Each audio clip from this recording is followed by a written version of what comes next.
Grok AI के बाद अब विस्क ने भी अपना बोरिया बिस्तर बांध लिया है। आप जैसे ही विस्क की ऑफिशियल वेबसाइट ओपन करते हो तो विस्क की जगह डायरेक्टली फ्लो एआई ओपन हो जाता है। पहले मुझे भी लगा कि गूगल ने विस्क को कंप्लीटली हटा दिया है। फिर मैंने थोड़ी रिसर्च की तो पता चला कि विस्क एक्चुअली में गूगल का एक एक्सपेरिमेंटल प्रोजेक्ट था जिसे अब साइलेंटली फ्लो के अंदर इंटीग्रेट कर दिया गया है। मैंने कई घंटों तक विस्क के ऑल्टरनेटिव्स ढूंढने की कोशिश की और बहुत सारे टूल्स को टेस्ट भी किया। कुछ देर और ढूंढने के बाद फाइनली मुझे एक ऐसा टूल मिल ही गया। और सबसे इंटरेस्टिंग बात यह है कि आपने इस टूल को पहले भी यूज कर रखा है। मैं बात कर रहा हूं गूगल फ्लो की। लेकिन यहाँ एक प्रॉब्लम है। जब आप फ्लो को ओपन करोगे तो आपको लगेगा कि यहाँ विस्क का कोई भी फीचर नहीं है। मुझे भी एग्जैक्टली यही लगा था। बट जब मैंने फ्लो की सेटिंग्स के साथ थोड़ी छेड़छाड़ की तो जो रिजल्ट सामने आया उसने लिटरली मुझे सरप्राइज कर दिया। विस्क के ऑलमोस्ट सारे पावरफुल फीचर्स ऑलरेडी फ्लो के अंदर हैं। यकीन ना हो तो ये इमेजेस देखो। ये सारी इमेजेस मैंने डायरेक्टली फ्लो से जनरेट करवाई हैं। इन इमेजेस में कैरेक्टर कंसिस्टेंसी देखो। हर फ्रेम में सेम लुक प्रॉपर्ली मेंटेन हो रहा है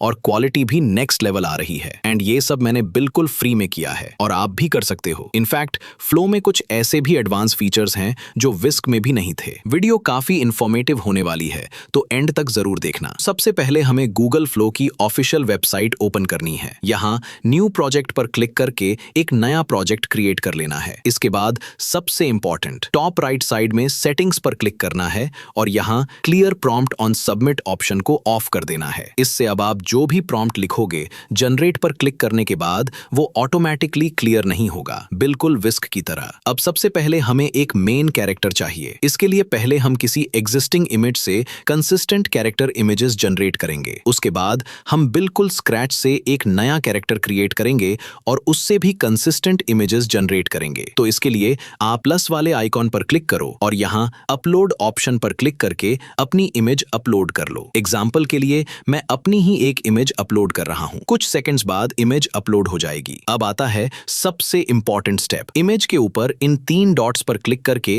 रीनेम ऑप्शन सिलेक्ट करो और इस कैरेक्टर इमेज को एक नाम दे दो। अब आप देख सकते हो इस इमेज का नाम यहाँ शो हो रहा है। इतना करने के बाद अब हम जितनी भी इमेजेस जनरेट करवाएंगे उनके प्रॉम्प्ट्स में बार बार कैरेक्टर की डिटेल्स लिखने की जरूरत नहीं पड़ेगी। बस कैरेक्टर का नाम यूज करना होगा। एग्जाम्पल के लिए मैं एक सिंपल सा प्रॉम्प्ट लिख रहा हूं, Mantra is walking on the beach. इसके बाद इमेज रेशियो और नंबर ऑफ इमेजेस को सिलेक्ट कर लेना है और मॉडल को नैनो बनाना 2 या नैनो बनाना प्रो पर रखकर इमेज जनरेट कर लो। कुछ ही सेकंड्स में इमेजेस रेडी हो जाएंगी। आप खुद देख सकते हो कि कैरेक्टर कितना कंसिस्टेंट लग रहा है, जबकि हमने प्रॉम्प्ट में कैरेक्टर का डिटेल्ड डिस्क्रिप्शन भी नहीं दिया है, बस उसका नाम यूज किया है। मैंने और भी इमेजेस जनरेट की हैं और उनमें भी कंसिस्टेंसी काफी इंप्रेसिव है। अब हम बिल्कुल स्क्रैच से एक नया कैरेक्टर क्रिएट करेंगे और उससे कंसिस्टेंट इमेजेस जनरेट करेंगे। सबसे पहले एक नया प्रोजेक्ट क्रिएट कर लो।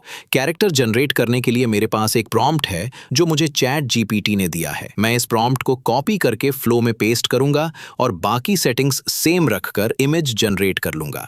मैंने यहाँ मल्टी शॉट इमेज जनरेट करवाई है, लेकिन आप सिंगल इमेज भी जनरेट कर सकते हो। अब जनरेटेड इमेजेस में से आपको जो इमेज ज्यादा अच्छी लगे उसे पहले की तरह 3 डॉट्स पर क्लिक करके रीनेम कर लो। देन प्रॉम्प्ट बॉक्स क्लियर कर लो एंड प्लस आइकन पर क्लिक करो।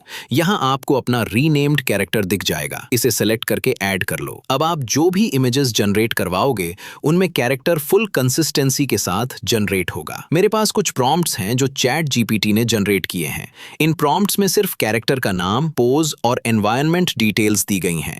कैरेक्टर की डिटेल्ड अपीयरेंस मेंशन नहीं की गई और कंसिस्टेंट कैरेक्टर जनरेशन के लिए ये चीज सबसे ज्यादा इंपॉर्टेंट है। चलिए अब मैं आपको इसी प्रॉम्प्ट से इमेज जनरेट करके दिखाता हूं। रिजल्ट्स देखो। कैरेक्टर कंसिस्टेंसी कितनी स्मूथली मेंटेन हुई है और क्वालिटी भी नेक्स्ट लेवल है। ये सेम प्रोसेस आप मल्टीपल कैरेक्टर्स के साथ भी यूज कर सकते हो और सारी इमेजेस कैरेक्टर कंसिस्टेंसी के साथ ही जनरेट होंगी।